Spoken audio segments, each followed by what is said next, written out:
এই উম্মতকে তো আল্লাহ কনসিডার করছিলেন। এই উম্মত 70 বছর বাঁচলে 70 বছরের হিসাব দিতে হবে না। দুই ভাবে কনসিডার আছে। প্রথম 15 বছর মাফ, নিষ্পাপের খাতায় লেখা, যতক্ষণ পর্যন্ত প্রাপ্য বয়স্ক না হয়। রফিয়াল কালাম সবই হাত্তা ইয়াবলুগ, যতক্ষণ পর্যন্ত প্রাপ্ত বয়স্ক না হবে নিষ্পাপের খাতায় লেখা। যতক্ষণ ঘুমাবে কলম উঠানো থাকবে, বিরুদ্ধে কিচ্ছু লিখবে না। এই উম্মতের জন্য দুটা বাদ দেন, আর কত রইল? শুধু এতটুকের বিনিময়ে জান্নাত দিয়া কিনলে। কথা শুরু ছিল দুনিয়ায় কে কত দামি আমার বিষয় না, এটা আমার আলোচ্য বিষয়ই না, এদিকে চাইতেই চাই না। বিষয় হলো আমি আল্লাহর কাছে কতটুকু দাম। কেন দামরাই থাকে না জিজ্ঞাসা করেন? দামরার বড় লোক মানুষগুলা দামরাইতে কেন থাকে না জিজ্ঞাসা করেন? টাকা পয়সায় পদবিতে উন্নত হয়ে গেছে, তো এখন উন্নত এলাকায় থাকে। ঢাকা, গুলশান, বনানী, বারিধারা, উত্তরা, ঠিক না? আবার কেউ কেউ আমেরিকাতেও থাকে, কেউ কেউ কানাডার বেগমপাড়ায়ও থাকে, ঠিক না? কেন? উন্নত হয়েছে, ঠিক না? আল্লাহ কি অনুন্নত? কি আল্লাহ অনুন্নত? না, মানে আল্লাহ উন্নত না, ঠিক না? আল্লাহ উন্নত না, মানে আল্লাহ উন্নত স্বীকার করেন? কে কে স্বীকার করেন যে আল্লাহ উন্নত? পাক্কা? আল্লাহ উন্নত। এটা বলেন যে সবাই উন্নতি পাইছে আল্লাহর থেকে নিয়া উন্নত। আসল উন্নত তো আল্লাহই। সবাই আল্লাহর কাছ থেকে ভিক্ষা নিয়া উন্নত। কি নিয়া? মাঝে মাঝে দেখেন না পেপারে আসে ভিক্ষুকেরও 7 তলা বাড়ি। আমরা সব ভিক্ষুক। উন্নত হয়েছি কার থেকে নিয়া? যদি আল্লাহ উন্নত হয় তা আপনাদের গ্রামে গ্রামে ভট্টা দিলেন কেন?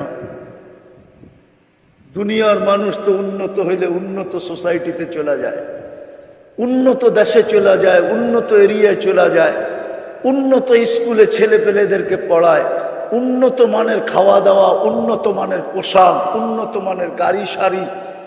আল্লাহ সবার চেয়ে উন্নত। আল্লাহ নিজের ঘরটা আপনাকে গ্রামে গ্রামে কেন দিলেন? পাড়ায় পাড়ায় কেন দিলেন? মহল্লায় মহল্লায় কেন দিলেন? দামরাইতে তো অজয় পাড়াগায় আছে, ঠিক না? নাই? এখনো যোগাযোগ ব্যবস্থা ভালো না, এরকম গ্রাম নাই? আছে, কিন্তু ওইখানেও তো মসজিদ আছে, আছে না? কেন দিলেন নিজের ঘরটা? মসজিদ কার ঘর? হ্যাঁ, আল্লাহ তো মসজিদ বানানোর কোনো শর্ত দেয় না যে আমার মসজিদ এরকম পাথর দিয়ে হইতে হবে, এরকম আর্কিটেকচার দিয়ে হইতে হবে, এরকম ডিজাইনার দিয়ে হইতে হবে, এরকম জায়গা হইতে হবে। মসজিদ বানানোর কোনো শর্ত আছে? না। শুধু অক্ষকৃত হইলেই হয়েছে, ঠিক না? কেন দিলেন আল্লাহ ঘরটা? আরে বলেন না। দুনিয়ার মানুষ তো উন্নত হইলেই উন্নত জায়গায় দৌড় দেয়। কেউ আমেরিকা, কেউ কানাডা, কেউ অস্ট্রেলিয়া। চিনি আমি দামরার মানুষ যারা আমেরিকায় থাকে, যারা কানাডায় থাকে আমি 2-1 জনকে চিনি, যারা ইংল্যান্ডে থাকে তাদেরকেও চিনি, অস্ট্রেলিয়ায় থাকে তাদেরকেও চিনি। কেননা শুনলে সবাই ছুটে আসে। বাংলাদেশ থেকে একজন হুজুর আসছে, বাঙালি কালচার তো আমি চিনি, কিন্তু আল্লাহর ঘরটা কেন সব জায়গায় দিল? আফসোস, আফসোস, আফসোস। এই জন্য দিছিল যে 2 কদম দিয়া যেন দামি হইতে পারি, জান্নাতের চাবি যেন মরার আগেই হাতে নিতে পারি। আমাদের দিকে তাকায় দিছিলেন, আল্লাহর দিকে তাকায় দেন নাই। আল্লাহর দিকে যদি তাকাইতেন, তা আমার যুক্তি তর্কে বলে সারা দেশে সবচেয়ে মিডল পয়েন্টে একটা মসজিদ হওয়া উচিত ছিল। আল্লাহ ঘোষণা দিয়া দিত, যার নিতে মনে চায় আসিস, নাইলে যা, আল্লাহ কারো মহতাজ না। এই জন্য হাদিসে আছে, তোমরা যদি সবাই বিরোধিতা করতে করতে সব দোজখে চলে যাও, আমার কোনো আপত্তি নাই। লাআজআলু খালকান, আমি নতুন সৃষ্টি বানায়া জান্নাত গড়া দিব। জিজ্ঞাসা করেন ওলামাদেরকে, 2 কদম দিয়া যেন আমি দামি হইতে পারি। আবার শুধু গড়টা দেন নাই, টাকার দায়িত্বটাও নিজেই নিছেন। আজান কার আহ্বান, কে ডাকে? আওয়াজ মুয়াজ্জিনের ডাক, আল্লাহ। আল্লাহর ডাক, আল্লাহ ডাকে। 90% মুসলমান মসজিদে আসে না। বললে বলা যায় 95% মুসলমান নামাজ পড়ে না। 95% মুসলমান নামাজ পড়ে না। কে ডাকে? কে ডাকে? কে ডাকে? সামান্য দুনিয়ার পদস্থ মানুষ ডাকলে লঙ্গির খবর থাকে না। মনে হয় আমরা আমাদের কালচারকে চিনি না। সামান্য পদস্থ মানুষের বিরোধিতা করলে গায়েব হয়ে যায়।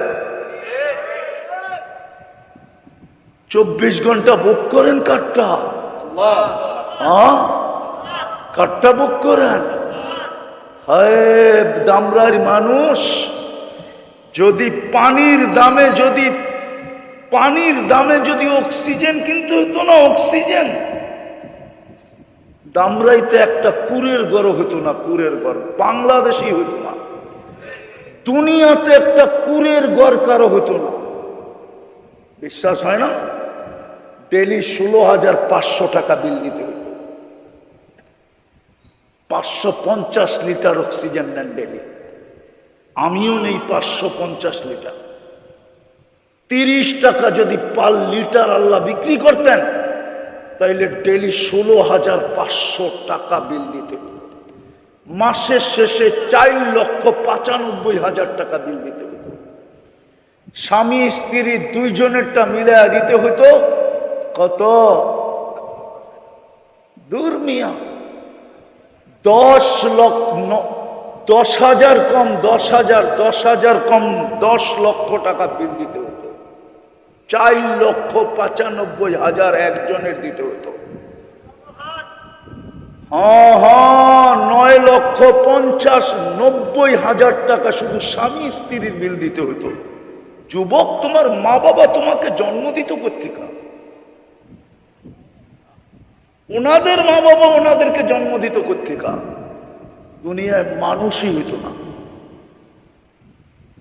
ফিরি দেয় কে ডেলি? কে দেয়? ওই আল্লাহ দামি বানানোর জন্য ডেলি ডাকে। মুসলমান শুধু আজকে চিৎকার দেয়, আমাদের এই দুরবস্থা কেন? দুরবস্থা কেন? মুসলমানের এই দুরবস্থা কেন? আল্লাহ ডাকে 95 জন আসে না। আপনার দুরবস্থা হবে না, কার হবে?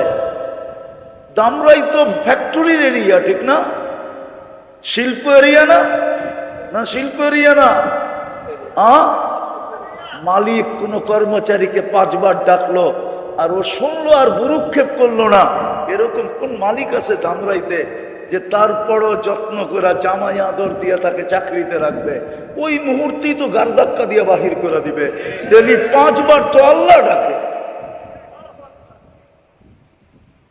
তারপরও যে বেঁচে আছেন ওটা তো অন্য কারণে, শুধু মুহাম্মদুর রাসূলুল্লাহর কারণে। ওনার সাথে আল্লাহ ডিট হয়েছে, ডিট, যে আপনার উম্মতকে আমি সমূলে ধ্বংস করব না। এই ডিট যদি না হইতো বহুত আগে আমাদেরকে মাটির সাথে মিশাইয়া দিত, হাজারো জাতিকে মিশাইয়া দিয়েছে। ডেলি 5 বার ডাকে কে? আল্লাহ।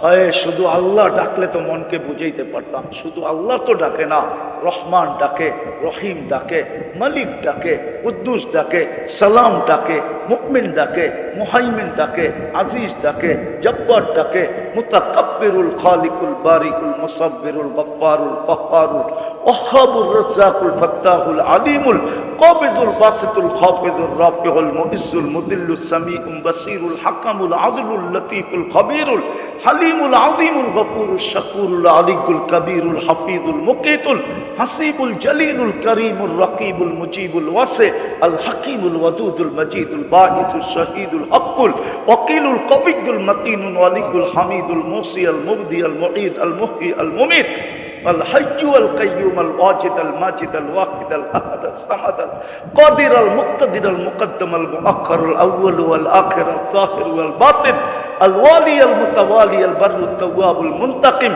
العفو الرؤوف مالك الملك ذا الجلال والإكرام المقسط والجامع والغني والمغني المانع الضار النافع النور الهادي البديع الباقي الوارث والرشيد الصبور জল্লে জালালু 99 পদের মালিক আল্লাহ ডাকে।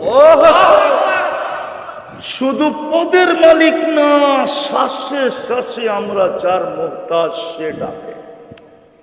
দামি বানানোর জন্য ডাকে, দামি বানানোর জন্য, জান্নাতের চাবি দেওয়ার জন্য ডাকে। এই মাদ্রাসার ছেলেরা পড়ে, মেয়েরা পড়ে, নুরানিতে পড়ে 3 নম্বর হাদিস মিফতাহুল জান্নাতি আসসালাহ গ্যারান্টি দিয়ে পাঠাইছে। আবার হুকুম দিছে যাকে বেশি বেশি মসজিদে আসতে দেখো তোমরা আগেই চিঠি ওকে লেখা দিয়া দাও, সার্টিফিকেট, ও ইমানদার ইমানদার ইমানদার ইমানদার। সকাল সন্ধ্যায় যাকে মসজিদে আসতে দেখো তোমরা লাউড স্পিকার দিয়ে ওকে বলা দাও, বাশশিরিল মাশাঈন বিন-নূরিত তাম ইয়াউমাল কিয়ামা, বাশশিরিল মাশাঈন ইলাল মাসাজিদ বিন-নূরিত তাম ইয়াউমাল কিয়ামা। কিয়ামতের দিন উঠছে বড় আলো কারো কাছে হবে না। সুবহানাল্লাহ। ওই মসজিদই তো আসে না, দামি হবেন কোত্থেকা? অথচ মুসলমানের ঘরে জন্ম, বিদায় শেষ জায়গায় চলে আসছি। যদি পুজে আসে, আল্লাম্বা করতে চাইতেছি না, তাইলে আসেন আল্লাহর কাছে তওবা করি, তওবা। নাইলে এই দুনিয়ার দাম দিয়া পোষাবে না। আপনি আর কত বড় দামি দুনিয়াতে, ইতিহাসের পাতায় বড় দামি দামি ব্যক্তিত্বদেরকে পাওয়া যায়। আপনি আর কত দামি? আবু তালেবের চেয়ে দামি? যাকে দেখলে পারস্য সম্রাট দাঁড়ায় যেত, যাকে দেখলে রুম সম্রাট চেয়ার ছেড়া দিত, ওর চেয়ে দামি? বাইতুল্লাহর চাবি যাদের কাছে, বাইতুল্লাহর মুতাআল্লি যারা, নাইলে দাদা কেন বলল আমার উট দিয়া দে, ওয়ালিল বাইতি রব্বা, বাড়ির মালিক আছে, আমি মুতাআল্লি হলে কি হবে? মালিক আছে, ও বাড়ি বাঁচাইলে বাঁচাবে, না হইলে না বাঁচাবে। আবু তালেবের চেয়ে বেশি দামি আপনি, যাকে মুহাম্মদুর রাসূলুল্লাহ কবরে নামাইছেন, 2 হাত দিয়ে নামাইছেন, 2 হাত দিয়ে। চিনেন এই 2 হাত? মুহাম্মদুর রাসূলুল্লাহর 2 হাত চিনেন? যার হাতের ইশারা পেলে ভাগ্য খোলে, শুধু ইশারা পেলে। কুই সাপকে ইশারা করছিল আইয়ুহাদ দাব, ও চিৎকার দিয়ে উঠছে। জীবিতটা না, মৃত্যু ছিল, মরা ছিল, ও জীবিত হয়ে চিৎকার দিয়ে উঠছে পিওর আরবি ভাষায়, লাউড স্পিকারের মতো আওয়াজ দিয়া, লব্বাইক ওয়া সাদাইক ইয়া যাইনা ওয়াফা ইয়াউমিল কিয়ামা। ও কিয়ামতের রাজা, আমার ভাগ্য খুলে গেছে। সুবহানাল্লাহ। ওই হাতে আনাস ইবনে মালিক রাদিয়াল্লাহু তাআলা আনহু দস্তরখানে খায়া হাতটা মুছছেন শুধু। জীবনে উনি এটাকে পানি দিয়ে পরিষ্কার করেন না, আগুন দিয়ে পরিষ্কার করতেন। মেহমানকে অবাক করে দিতেন। মেহমান জিজ্ঞাসা করতো, আগুন দিয়ে পরিষ্কার? একটা সুতো তো পড়লো না, এই জাদু কোত্থেকে শিখলা? উনি হাসতেন আর বলতেন, জাদু না, মুহাম্মদুর রাসূলুল্লাহর হাতের ছোঁয়া। যার হাতের ছোঁয়া লাগলে আগুন সুতা পড়াইতে পারে না, ওই হাত দিয়ে কবরে নামাইছে। যার পিঠের ছোঁয়া লাগলে খেজুর গাছের ভাগ্য খোলে। জুমার খুতবা দিতেন খেজুর গাছের পিঠ লাগায়া, মেম্বারে পা দিতে দেরি, খেজুর গাছ বাচ্চার মতো কাঁদতে দেরি করে নাই, বাচ্চার কান্নাকেও ফেল করে দিছে। সারা মসজিদ তাকায় তাকায় দেখতেছিল কার বাচ্চা কাঁদে। ভালো মতে কান লাগানোর পরে দেখে খেজুর গাছ কাঁদে। আল্লাহর রাসূল নাইমা এসে সান্ত্বনা দিছে, কাঁদিস না, তুই দুনিয়ায় আমাকে খেজুর খাওয়াইতে পারিস নাই, তুই তো মরা খেজুর গাছ, শুকনা খেজুর গাছ, কোত্থেকে আমাকে খেজুর খাওয়াবি? তোকে জান্নাতে নিয়ে যাব, তুই খেজুর দিবি, আমি মজা করে খাবো। যতদিন জান্নাতে না নিয়ে যাই, তোকে পায়ের নিচে গেড়া দিব, তোর উপরে পা দিয়া মেম্বরে উঠব। আমার বয়স হয়েছে, আমি আর দাঁড়ায় বয়ান দিতে পারি না। যার পিঠের ছোঁয়া পাইলে ভাগ্য খোলে। আবু তালেব তো 2 হাতের ছোঁয়া পাইছে, 2 হাতে কবরে রাখছে। মনে হয় বুঝবেন না আপনারা। 6 বছর 6 মাস বয়সে, 6 বছর বয়সে মা মারা গেছে, 6 বছর 6 মাস বয়সে দাদা মারা গেছেন। তারপরে আবু তালেবের কাছে আসছেন, ওনার অধীনে আসছেন, ওনার দায়িত্বে আসছেন। মাও নাই, বাবাও নাই, বোনও নাই, ভাইও নাই, কেউ নাই, এতিম, দুনিয়ার এতিমদের লিডার। চাচার বুকে না জানি কত রাত্রে ঘুমাইছে। এক রেওয়ায়াতে আছে, আম্মাজান মারা যাওয়ার পরে 3 বছর আল্লাহর রাসূল স্বাভাবিক ছিলেন। বসে থাকলে বসে থাকতেন, তাকায় থাকলে তাকায় থাকতেন। আবু তালেব 3 বছরের যত্ন দিয়া স্বাভাবিক করে তুলছেন। তাইলে কত রাত্রে যে বুকে, চাচার বুকে ঘুমাইছেন দুনিয়া জানে না। 44 বছর লালন পালন করছেন। হায় হায়, হাতের ছোঁয়া কোনো কাজ দেয় না, কোনো কাজ দেয় না। বরং কিতাবে পাওয়া যায় আল্লাহ রসুল রাইখা উপরের দিকে তাকায় চোখের পানি ছেড়ে একটা চিৎকার দিছে, আম্মি আম্মি, চাচা চাচা চাচা, মা তারাক্তালি সাবিলা, আমার জন্য কোনো সুযোগ রেখা গেলেন না, আমি আপনার কিচ্ছু করতে পারলাম না,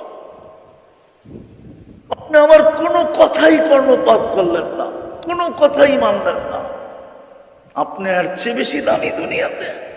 আপনি আবু তালেবের ইতিহাসই জানেন না। এই জন্য আসেন তওবা করি আল্লাহর কাছে, তওবা। আজকে সূর্য দামরাইতে ডুবছে চিৎকার দিতে দিতে। কি চিৎকার দিতে দিতে ডুবছে জানেন? লান আউদ ফি হায়াতিক আবাদা, হতে পারে দামরার মানুষ কাল সকালে কেউ তোমরা আমাকে উঠতে দেখবে না। আর এরকম জমিন আমার দেখা আছে এই 2 চোখে, এক রাত্রে মাটির সাথে মিশায়। ওই জমিন দেখা আছে যেই জমিনে ঈসা আলাইহিস সালাম জিজ্ঞাসা করছিলেন, কাইফা দাম্মারাকুমুল্লাহু তাদমিরা, তোমাদেরকে আল্লাহ সমূলে ধ্বংস করলেন কি কইরা? তো নিচের থেকে আওয়াজ আসছে, বিতনা বিল আফিয়া আসবাহনা ফিল হাবিয়া, রাত্রে ফুর্তি করতে করতে ঘুমায়া গেছি, সকালে উঠা দেখি হাবিয়া, দুজকের ভিতরে আমরা।